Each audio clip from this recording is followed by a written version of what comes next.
Nuevas Voces de Guatemala, por parte de la Biblioteca del Centro de Formación de la Cooperación Española en la Antigua Guatemala, abrimos un nuevo espacio denominado Nuevas Voces de Guatemala, un proyecto que tiene como objetivo brindar difusión a los nuevos escritores o a aquellos que llevan pocos años en el campo de la literatura guatemalteca. Como biblioteca, tenemos el compromiso que se conozca la obra de estos escritores y acercar su trabajo artístico a los lectores. El proyecto tiene como objetivo primordial dar difusión a la labor artística de los nuevos escritores guatemaltecos, para que el público los conozca y tenga la posibilidad de acercarse a la biblioteca y leer sus obras. El proyecto plantea una entrevista al mes donde se da a conocer la trayectoria, procesos creativos y la obra del nuevo escritor o escritora. José Andrés Alvarado nació el 8 de agosto de 2002 en Guatemala. Cuenta con cursos en letras y filosofía, actuación, cine y dramaturgia. Forma parte de la antología Resistir, la luz de la poesía contra el caos del mundo, publicada en París. En 2024 publicó Los Senderos del Sentido y en 2025 obtuvo el 13º Premio de Poesía Joven William Morales por su poemario Entropía Rosa. Actualmente reside en la ciudad de Guatemala.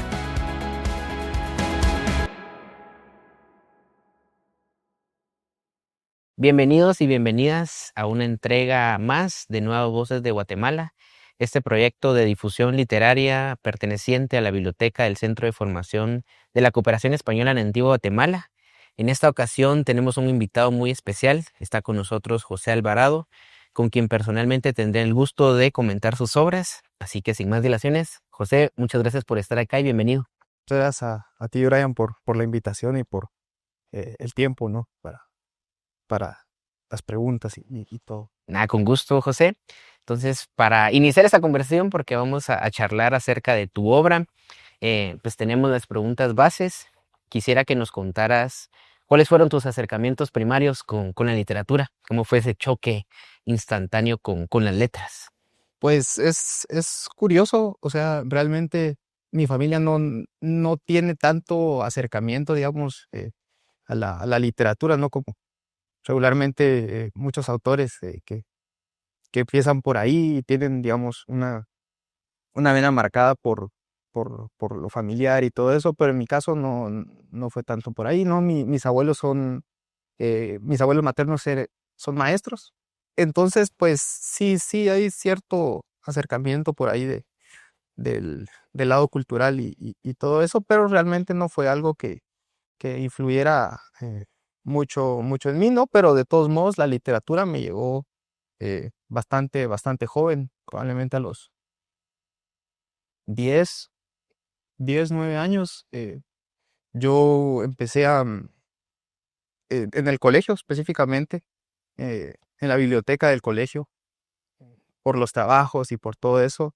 Recuerdo que iba bastante a la biblioteca, ¿no? Y ahí recuerdo específicamente un libro que era Leyendas de Guatemala, pero no la obra de Asturias, sino literalmente un libro en pasta dura negro que decía Leyendas de Guatemala y era sobre eso, ¿no? Sobre las leyendas y pues ese libro me impactó muchísimo cuando lo leí. Tenía 9, 10 años. Yo lo iba a pedir a cada rato y daba mi carnet del colegio para que me lo dieran.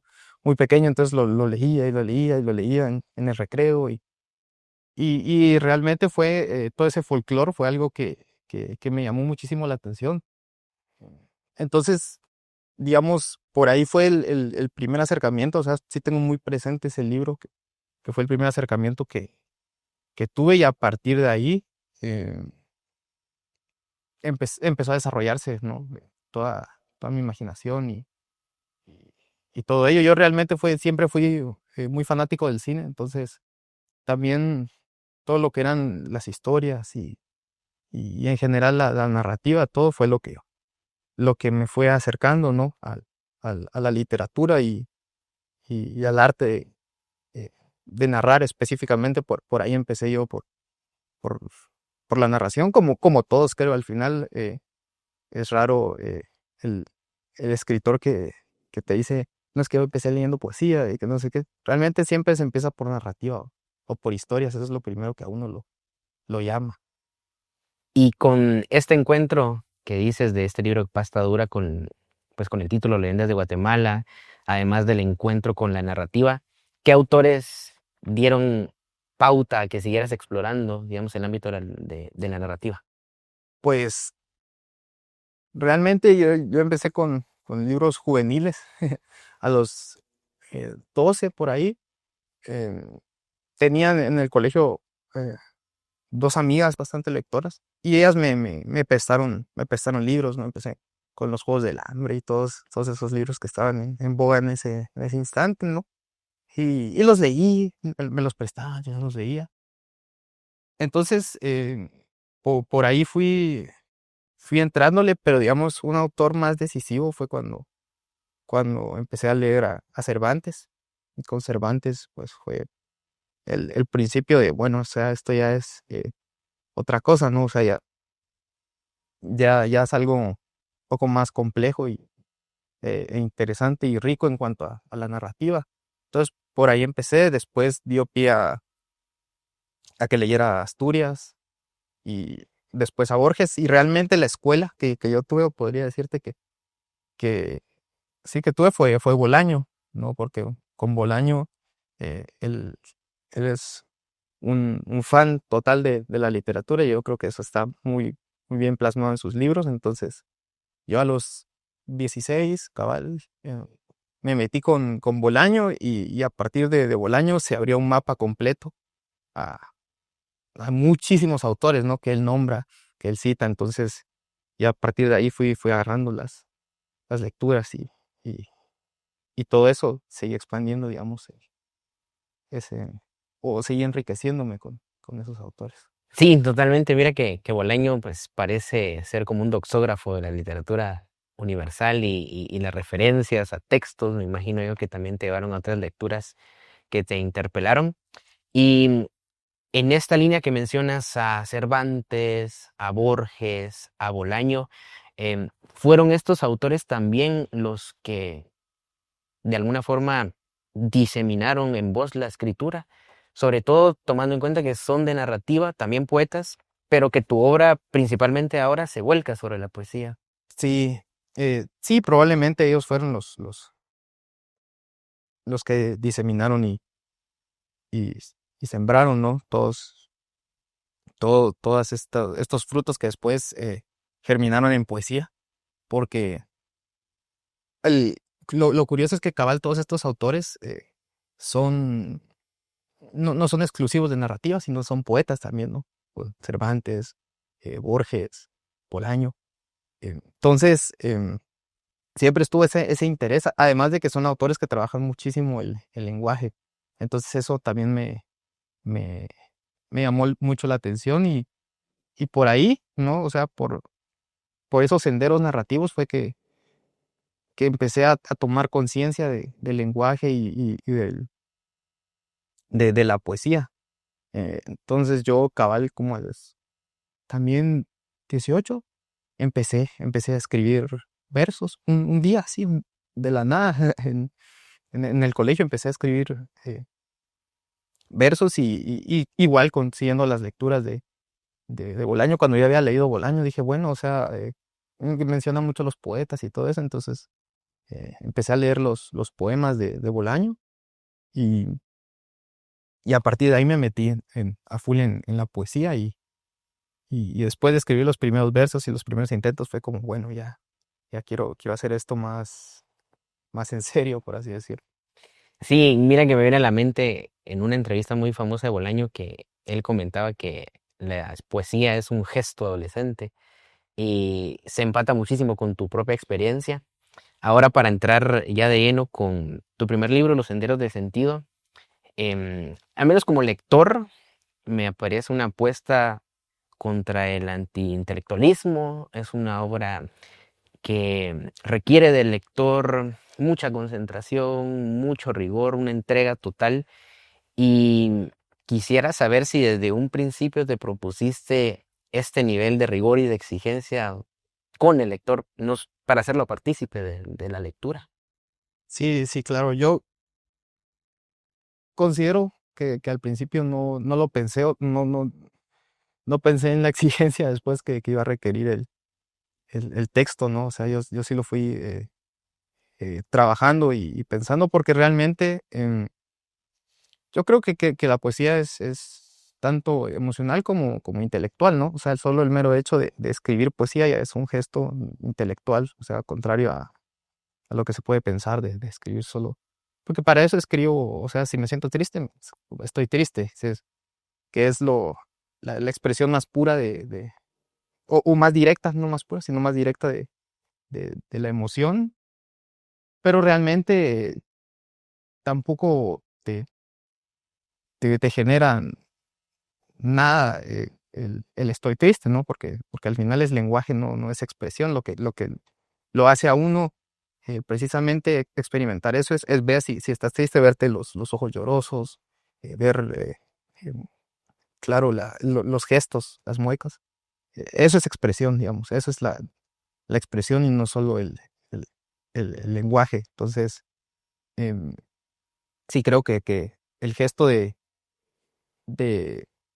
llevar ese estoy triste a una manera de hacerlo más puro y expresivo es un gesto intelectual. Entonces, em, al principio sí me planteaba todo esto, pero más para mí mismo, ¿no? Y más como una manera de retarme a mí y generar algo que realmente pudiera sobrevivir, ¿no? Y que pudiera, después de una primera lectura, incitar a otra relectura y así donde pudiera hacerse más rica con cada lectura. Pues ahora quizás fue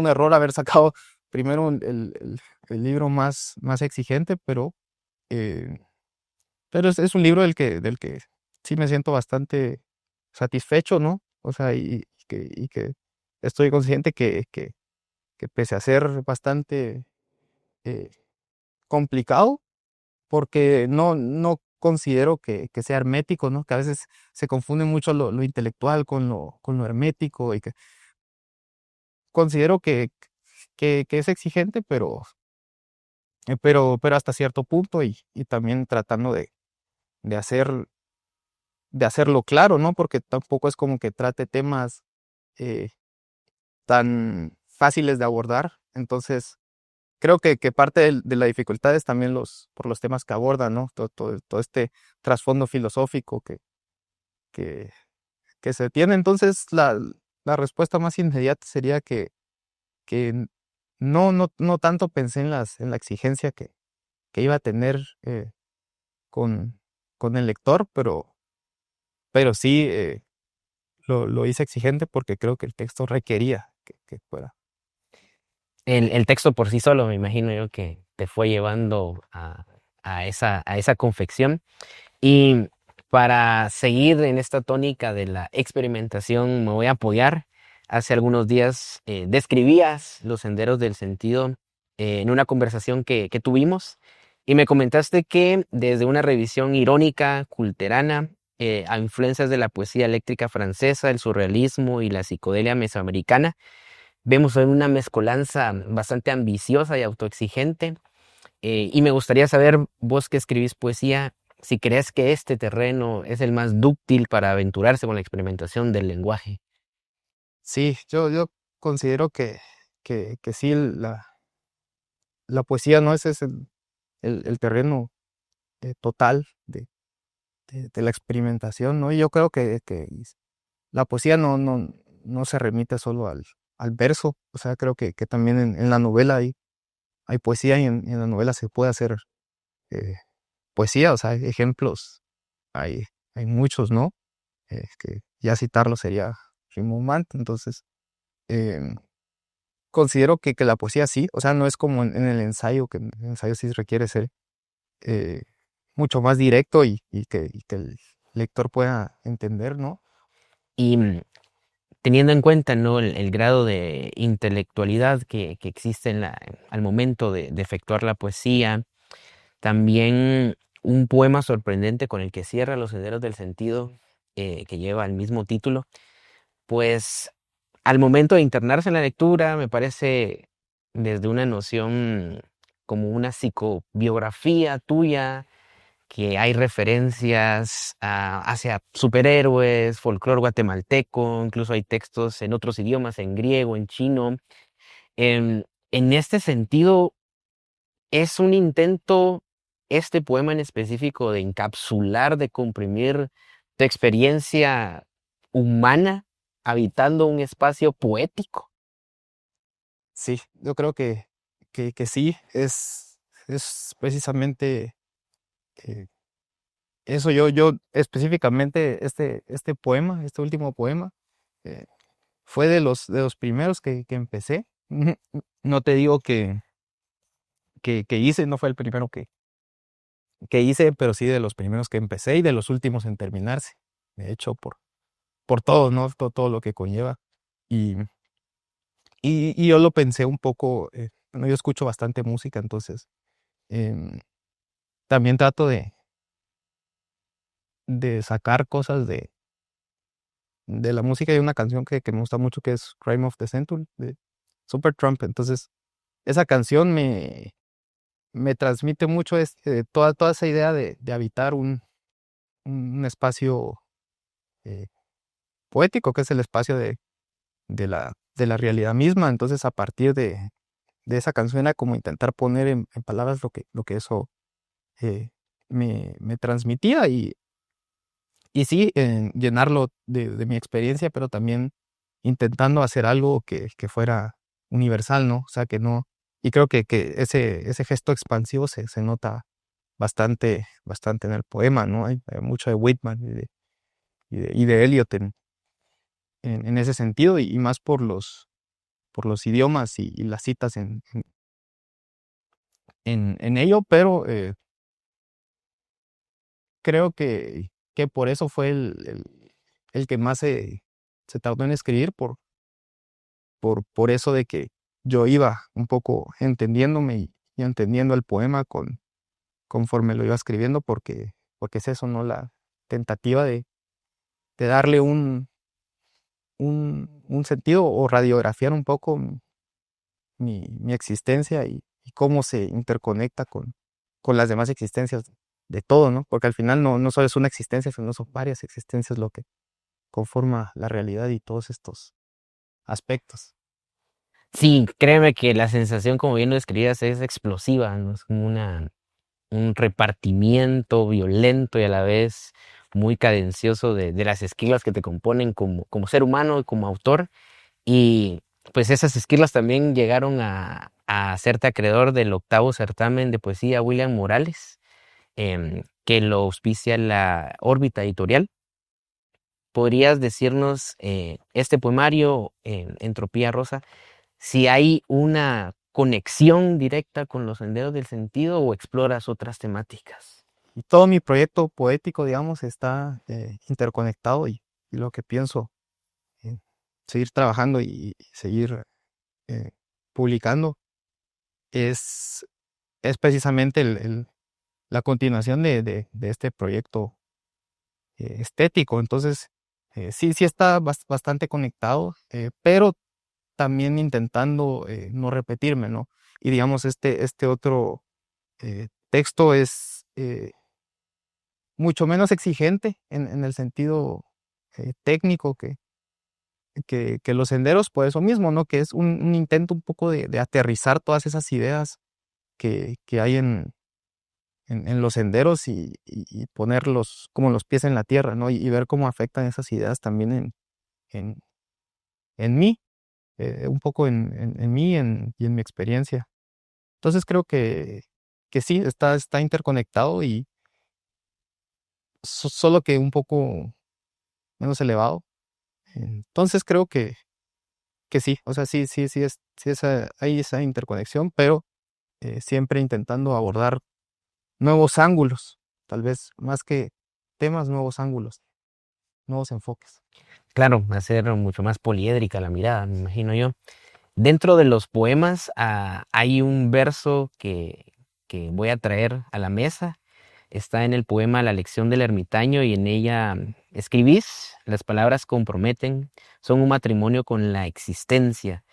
¿Crees que llevas este precepto atado en cada uno de tus poemarios y en la ambición literaria que mantenés hasta ahora? Sí, yo creo que totalmente, totalmente, y creo que ese verso es bastante cierto, para mí es una verdad, ¿no?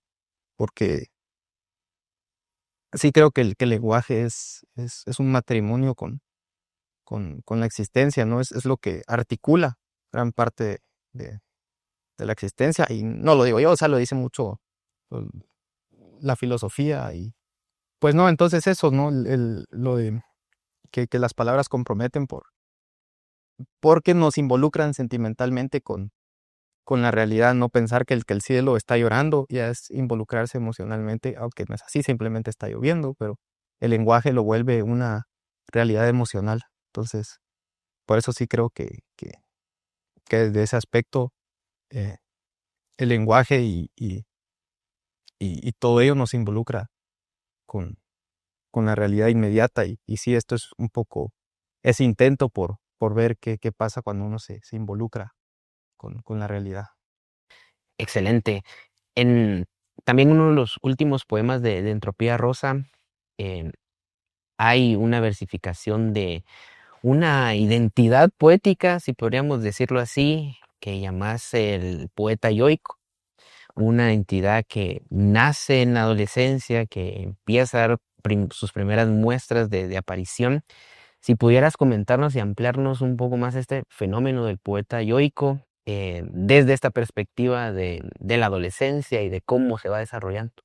Sí, yo creo que es un concepto cabal bien interesante, y que em, es eso, es ese trato o ese intento de destruir. Yo pienso que incluso en la cronología de los libros, el, este de entropía va antes que, que Los Senderos, pese a que se publicó después, porque ahí empiezan, ¿no?, a articularse las ideas que después se, se exploran más en Los Senderos, pero una de estas ideas precisamente es destruir el yo, ¿no? El ego, el ensimismamiento que está, porque realmente los seres humanos nos conocemos por medio de otros, ¿no? Haciendo introspección y viendo a los otros, y esto es un tema que es bastante discutido siempre en la filosofía, ¿no? Eso de la otredad y el otro y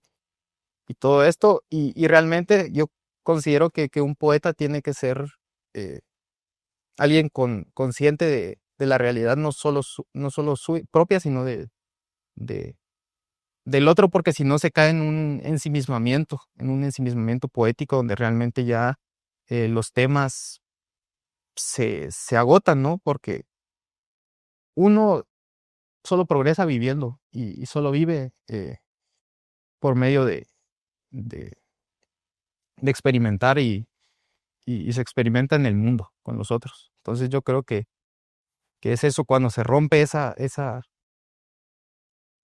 cadena, que en la adolescencia se da mucho eso, ¿no? De explorar quién es uno y todo, todas esas cuestiones, uno va madurando, o sea, en las relaciones con otras personas. Entonces creo que por ahí va más o menos esa idea de que el poeta, ¿no? El poeta tiene que ser, no tiene que ser, mejor dicho, un poeta yoico, sino un poeta eh, de todos y para todos, en el sentido de que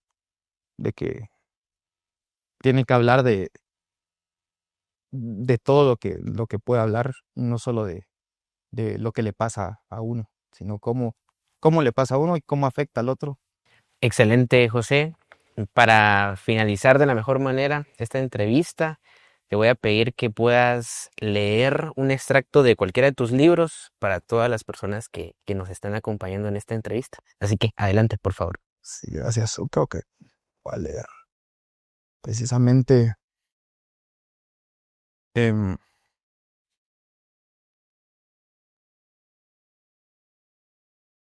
un texto que habla precisamente de los otros, de la experiencia de otros y tratar de empatizar y sacar algo de esa experiencia, ¿no? Que es algo que a mí me marcó mucho.